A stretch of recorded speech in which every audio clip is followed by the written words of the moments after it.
Bonsoir à tous, c'est Dead Activity. On se retrouve aujourd'hui, encore une fois, pour une petite histoire paranormale. Effectivement, je vais vous narrer l'histoire d'un ancien gendarme qui est à la retraite depuis 10 ans. Il a eu 20 ans de carrière et il a enfin décidé de sortir du silence. Il raconte son témoignage paranormal qui lui est arrivé pendant son service. Je ne vous en dis pas plus et je vous laisse écouter cette histoire. L'ancien gendarme, qui était à la retraite depuis 10 ans, était adjudant-chef. L'adjudant-chef Deveau. Et il a enfin décidé de sortir du silence et de raconter l'affaire la plus troublante qu'il a eu à traiter. Cette histoire est gravée en lui à jamais et il s'en rappelle comme si que ça s'était passé hier. L'adjudant-chef de Vaux travaillait de nuit. Il faisait des patrouilles de nuit. C'était le 17 janvier 2005 vers 3 heures du matin. L'adjudant-chef de Vaux était avec un petit nouveau dans la gendarmerie. Ce soir-là, ils étaient de PAM. PAM en gendarmerie, ça veut dire premier à marcher. Ça veut dire qu'ils étaient d'intervention et que c'était les premiers à intervenir en cas d'appel à la radio pour une affaire quelconque. Ce soir-là, ils étaient en patrouille dans les villages alentours. Quand tout d'un coup, vers 3 heures du matin, ils croisent un monsieur qui promenait son chien. Le monsieur leur fait signe de ralentir. Monsieur Devoux et son camarade ralentissent et arrivent à hauteur du monsieur qui promenait son chien. Le monsieur s'avance près du véhicule et dit aux gendarmes: Excusez-moi de vous déranger, messieurs, c'est peut-être rien, mais je voulais vous en parler. J'étais en train de promener mon chien vers l'ancien café là-haut qui est abandonné et j'ai entendu des cris. Pour moi, c'est rien, mais comme je viens de vous voir, je préfère vous le dire. Mais vous inquiétez pas, monsieur le gendarme, je pense que c'est 3 fois rien. Mais je préfère quand même vous le signaler parce que c'est un cri assez inquiétant quand même. Monsieur Deveau connaît bien ce bâtiment puisqu'il patrouille depuis de nombreuses années dans la circonscription alentour des villages. Donc il connaît tous les bâtiments qui sont abandonnés. Monsieur Deveau se rend compte que ce bâtiment est bien abandonné depuis au moins 20 ans. Il est presque en ruine. Plus le temps passe, plus la nature reprend les droits et plus le bâtiment disparaît petit à petit. Monsieur Deveau dit à l'homme: Effectivement, monsieur, le bâtiment est abandonné depuis 20 ans. Mais bon, les cris que vous avez entendus, c'est certainement un animal. Vous savez, le renard, quand ça crie, ça se rapproche énormément du pleur d'un bébé ou d'une femme. Mais bon, il y a quand même pas mal d'explorateurs qui viennent visiter les lieux la nuit. Pour vous rassurer, on va aller faire une petite ronde pour voir si tout va bien. Merci en tout cas de nous avoir prévenus, monsieur. Bonne soirée. L'homme salue les messieurs et s'en va. De leur côté, monsieur Deveau et son camarade se rendent en direction de l'ancien café de la mine. Arrivés sur place, ils se garent silencieusement, coupent les phares, tendent l'oreille pour voir s'ils entendent quelque chose, s'ils entendent des explorateurs, ou voire même des animaux qui pourraient justifier le cri entendu. Mais au bout de 5 minutes de silence, il n'y a strictement rien, mis à part le bruit du vent qui s'engouffre dans les arbres, quelques bruits de craquement des animaux, et surtout des bruits de craquement dans la bâtisse.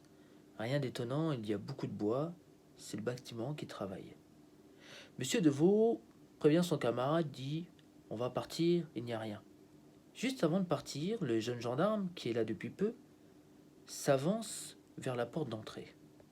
Le jeune gendarme est là, devant la porte d'entrée qui mène dans la vieille bâtisse. Et le jeune gendarme sort.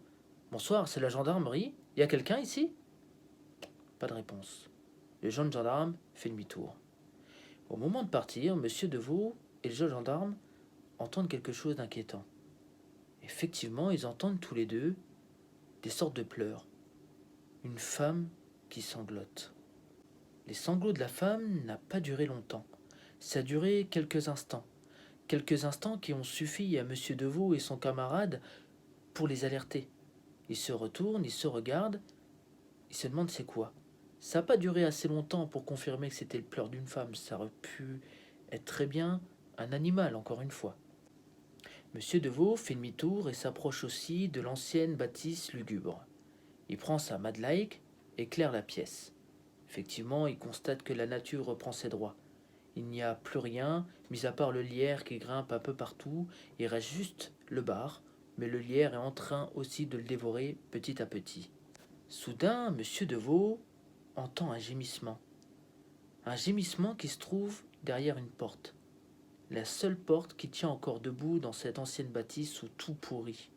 Effectivement, c'est vraiment dans un mauvais état, comme je vous l'ai dit. Il reste même les tables et les chaises qui sont littéralement en train de pourrir, ils tiennent même plus debout. Monsieur Deveau est inquiet. Il vient d'entendre ses pleurs et décide de se diriger tout doucement vers cette porte. Monsieur Deveau n'est pas rassuré. Effectivement, il le dit lui-même, même si vous portez l'uniforme, une arme à feu, des menottes, à ce moment-là, ces petits gémissements lui glacent le sang. À ce moment-là, la première chose qui se dit, c'est qu'il y a une femme dedans qui s'est certainement fait agresser. C'est la première chose qui lui passe par la tête. Cette fois-ci, les choses sont sérieuses. Monsieur Deveau et son collègue sortent leur arme de poing, rentrent dans la pièce, tout doucement. Et ils crient à haute voix, « C'est la gendarmerie, il y a quelqu'un ici ?»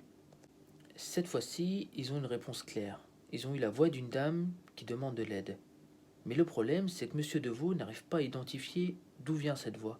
On a l'impression qu'elle vient de partout, d'en haut, d'en bas, d'à droite, à gauche. Ils ne savent pas trop d'où vient cette voix finalement. Une chose est sûre, c'est qu'une dame leur demande de l'aide. Pour connaître la géolocalisation précise de la dame, Monsieur Deveau dit « Madame, c'est la gendarmerie. On est là pour vous aider. Dites-nous où vous êtes, s'il vous plaît, qu'on puisse venir vous aider. » Après ça, Monsieur Deveau et son collègue entendent clairement des bruits venir derrière la porte. Cette fois-ci, ils sont sûrs, la dame est derrière la porte. Monsieur Deveau approche tout doucement sa main vers la poignée. Baisse la poignée, ouvre la porte. Les deux individus, les deux gendarmes, braquent leurs armes. Ils éclairent la pièce, leur sang se glace. Ils sont tout simplement devant un placard complètement vide. Pourtant, ils sont certains d'avoir entendu des gémissements de femmes à l'intérieur. Monsieur Deveau lance un regard inquiet à son collègue et un regard d'incompréhension. Effectivement, on pourrait se dire que s'il y avait une dame, elle aurait pu s'enfuir de cette pièce. Sauf que je vous l'ai dit, c'est un placard à balai, il n'y a même pas de fenêtre, il n'y a rien. Monsieur Deveau, en regardant son collègue, il a toujours peur, il est très effrayé, Monsieur Deveau, malgré toutes ces années de carrière, et il voit bien que son jeune collègue n'est pas bien du tout. Il est blanc et très effrayé. Effectivement, ils viennent tous les deux de vivre probablement quelque chose d'inexplicable. Monsieur Deveau dit au jeune brigadier « Bon, nous allons inspecter l'ancien café, pour être sûr qu'il n'y ait personne dedans. » En 3 minutes, ils ont fouillé la totalité du café, sauf une autre petite pièce, qu'ils n'ont pas vérifiée, sinon tout le reste a été vérifié. Après les 3 minutes, il faut se rendre à l'évidence. Monsieur Deveau dit au jeune brigadier « Écoute, on va rentrer, il n'y a personne ici. » Après l'inspection, les deux gendarmes forcément retournent à leur véhicule. Ils montent dans leur véhicule, Monsieur Deveau met le contact. Il doit entamer une marche arrière pour faire demi-tour, pour se remettre sur l'axe principal pour aller en direction de leur ronde habituelle. Monsieur Deveau met la main sur l'appui-tête côté passager et tourne la tête pour voir où est-ce qu'il recule, pour voir s'il n'y a pas d'obstacle. Effectivement, il y a les feux arrière, quand vous mettez la marche arrière, qui éclairent très fort, pour signifier que vous allez faire une marche arrière. Assez fort en tout cas, pour ce soir-là, éclairer la façade de l'ancienne bâtisse. Monsieur Deveau avait forcément vu aussi sur la bâtisse puisqu'il faisait une marche arrière. Les feux de la marche arrière éclairent la bâtisse de droite à gauche. Arrivé vers l'encadrement de la porte, c'est la stupéfaction. Monsieur Deveau est littéralement en train de flipper puisqu'il vient de voir une petite silhouette se tenir debout dans l'encadrement de la porte. Monsieur Deveau a effectivement vu une silhouette d'une dame avec un ancien tablier. Monsieur Deveau, ni une ni deux, mais la première, met ses pleins phares et fait un demi-tour rapide pour pouvoir éclairer toute la façade. Ça n'a duré que quelques secondes.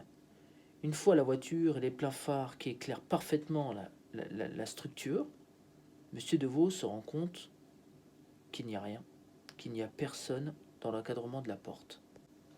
Monsieur Deveau et son collègue doivent se rendre à l'évidence. Ils cherchent quelque chose qui n'existe pas. Parce que si vraiment la femme était en pleurs et si vraiment une femme se serait fait agresser, pourquoi partir une fois que les gendarmes sont devant la bâtisse?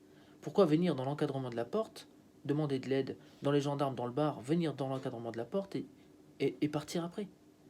Les gendarmes se rendent à l'évidence, ils cherchent quelque chose, comme je vous l'ai dit, qui n'existe pas. Les deux gendarmes décident de reprendre leur patrouille. Dans la voiture, c'est le calme pas. Plat. Effectivement, il a fallu 10 minutes avant que les deux collègues se décrochent un mot. Forcément, ils étaient en train de méditer sur ce qui s'est passé. Ils cherchaient quelque chose de rationnel dans leur esprit, comme tout le monde le ferait, quoi. Après ces 10 minutes de silence, les confidences commencent. Le jeune gendarme dit à Monsieur Deveau: Tu sais, Patrick, quand tu m'as dit qu'on allait fouiller l'ancien café, je me suis retourné pour voir où t'allais, comme tu me parlais et que t'étais derrière moi. Tu te trouvais sur ma gauche, j'ai pas fait attention, je me suis retourné vers la droite, et je jure avoir vu une ombre derrière nous. Et cette ombre a disparu pile les moments où j'ai éclairé. 2 jours après cette affaire, Monsieur Deveau est en repos. Sauf que pendant ces 2 jours-là, Monsieur Deveau n'a pas arrêté de penser à cette histoire et il n'arrête pas d'essayer de trouver une explication rationnelle. Monsieur Deveau est en repos et n'a rien à faire. Il décide de retourner à l'ancien café de la mine, cette fois-ci 2 journées. Monsieur Deveau prend sa voiture et fonce en direction de l'ancien café de la mine. Effectivement, il fait jour, c'est un bâtiment où c'est déjà plus rassurant, et en plus de ça, on y voit mieux. Monsieur Deveau se gare devant l'ancien café, rentre dedans, observe, et il se rend compte, qu'avec son collègue, ils ont oublié de vérifier une pièce, comme je l'ai dit précédemment. Monsieur Deveau s'avance vers cette pièce, et ce qu'il voit dedans est tout simplement stupéfiant. Effectivement, Monsieur Deveau voit un pentacle dessiné au sol avec le crâne d'un animal. Monsieur Deveau en est convaincu, il y a eu un rituel satanique qui a été fait dans cet ancien bar. Et Monsieur Deveau est sûr de lui, il y a 2 jours, en faisant leur ronde, ils ont tout simplement vu la chose qui a été réveillée à cause de ce rituel. Monsieur Deveau se dit, il y a des choses qu'il ne faut pas réveiller. Les individus qui ont fait ce rituel ont réveillé quelque chose qu'ils n'auraient pas dû, et il est sûr que cette chose leur a rendu visite ce soir-là. C'est comme ça que se termine l'histoire de l'ancien café de la mine. N'hésitez pas à mettre un j'aime, à vous abonner, à partager la vidéo et surtout à me mettre un petit commentaire, ça fait plaisir et ça fait pas de mal. J'ai une dernière requête à vous faire. Pour toutes les personnes qui auraient vécu des phénomènes paranormaux et qui n'oseraient tout simplement pas en parler à leurs amis, à leur famille, par peur d'être moqués ou autre, n'hésitez pas à me faire un petit message privé sur Facebook, sur Dead Activity. Vous me précisez si vous voulez rester anonyme ou non. Et bien sûr, vous m'expliquez ce que vous avez vécu avec un maximum de contenu pour que je puisse, moi, avoir du contenu pour la vidéo et pour réussir à expliquer correctement cette vidéo.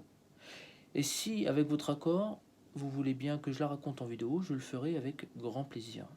C'était Dead Activity et je vous remercie.